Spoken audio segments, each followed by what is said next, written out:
एक तर आपण सगळ्यांनी समजून घेतलं पाहिजे की शेवटी ॲडमिनिस्ट्रेशनचा एक विषय असतो. क्रिकेटर्सला संधी देणं म्हणजे त्यांच्यामध्ये ती क्षमता असते, फक्त ती शोधून काढायची असते, एक व्यासपीठ द्यायचं असतं.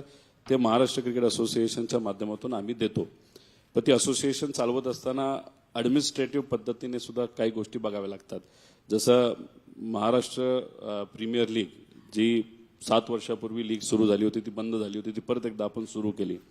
त्याला फंड्स गोळा करणं असेल, फ्रँचायझीला आपल्यात विश्वास असणं आणि मग त्याच्यातून ती सुरू होणं, त्याच्याचबरोबर नवीन इनिशिएटिव्ह काही करणं, केंद्रात म्हणजे आमची जी BCCIची जी बॉडी आहे त्यांच्याशी संवाद साधणं, चांगल्या मॅचेस घेऊन येणं, ह्या सगळ्या गोष्टी आपल्याला कराव्या लागतात. आणि मला असं वाटतं की मी बरं काम केलेलं आहे. मी फक्त एकटा नाही करत, आमची अख्खी अपेक्स बॉडी मेंबर्स आहेत, ती टीम आहे, ताई मला सहकार्य करतात.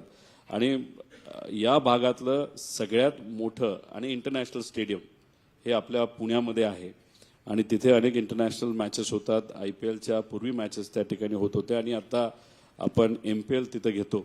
त्यामुळे हे जे कार्य आहे जे क्रिकेटचं आहे नाही तर स्पोर्ट्समध्ये काम करत असताना राजकारण बाजूला ठेवावं लागतं.